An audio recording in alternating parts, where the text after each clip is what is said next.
My name is Deanne Butchey. I'm the Associate Dean for Accreditation at the College of Business, and I'm a Senior Lecturer in the Department of Finance. I'm Professor Richard Olson, Department of Politics and International Relations at Florida International University, but I'm really more known as a disaster specialist. I'm Dr. Robert Hernandez. I'm the Associate Dean for Student Affairs at the Herbert Wertheim College of Medicine. My primary role currently is to assist medical students in the 3rd and 4th year of training with their transition from medical school to residency. So essentially it's to help them get into the jobs they want to do for the rest of their career. My name is John Stuart. I'm the chair of the architecture department at FIU, and I'm an architect. My name's Mike Heithaus. So I'm the executive director of the School of Environment, Arts, and Society at Florida International University. I'm also a faculty member in the Department of Biological Sciences. And so I do everything from having graduate students doing research around the world, helping people from an administrative standpoint, but then I also work quite a bit in public communication and finding ways to make science exciting and rigorous for students from kindergarten all the way to 12th grade. My name is Steve Moll. I am the Vice Provost of the Biscayne Bay campus, and I am also an Associate Professor of Management in the School of Hospitality and Tourism Management. And I've been here at FIU either teaching or working since 1977. Communication. Communication is at the heart of the medical profession. The importance of communicating clearly and distinctly and keeping somebody on a path to understand this dream is incredibly essential to the profession. In today's day and age, Let's face it, with the information overload we have, the attention spans of audiences, well, this isn't the 19th century, or for that matter, the 20th century anymore.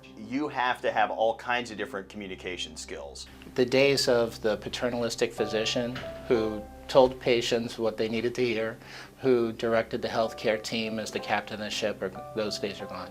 You know, for years, all you had to be able to do was communicate to other scientists, write well so you could put your science in a journal, talk to other scientists, maybe stand up in front of them in a very stodgy, fairly dry situation and talk about your research.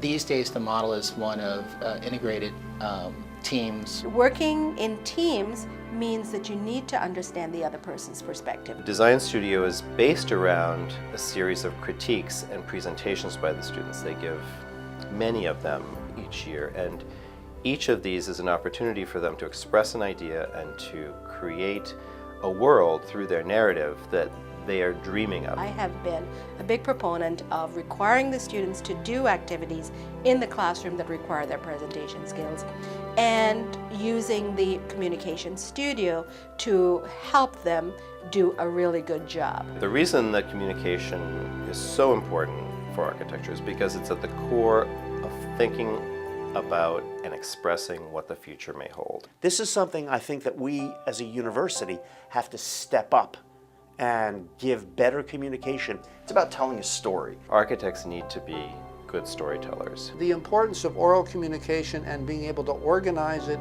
and deliver it effectively is crucial for students.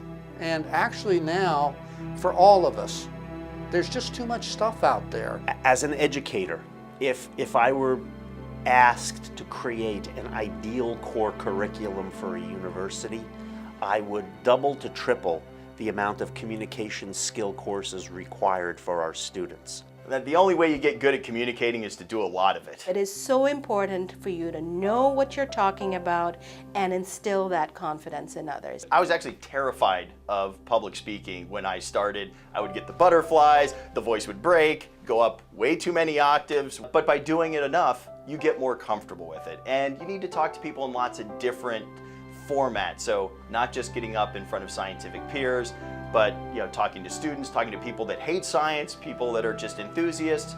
You just got to get comfortable talking to people. By practicing, practicing, practicing. Practice, practice, practice. It's only by practice and then reassessment that you can improve these kinds of skills.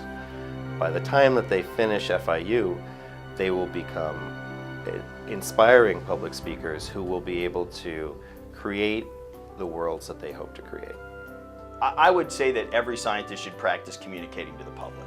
It's going to help them in their science. It's going to help science with moving forward as we face many challenges around the world, from the medical to the environmental. We have to be communicating with the public who needs this research and is going to be using it for years to come. And that communication, that ability to convey to a patient in a way that helps them understand the importance of what you're telling them is so, so vital. In the 21st century, we are going to have to distill essences and then be able to communicate them effectively, not only to public audiences, but to each other. Otherwise, we're going to have people talking past each other, not listening, not hearing, basically ships passing in the night. If we have a shot at making the 21st century a lot better than the 20th, we have to improve communication skills.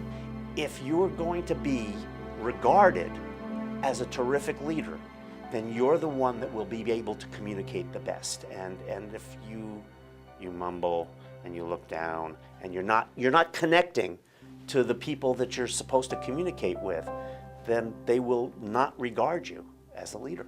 And I think, then that bodes poorly on FIU.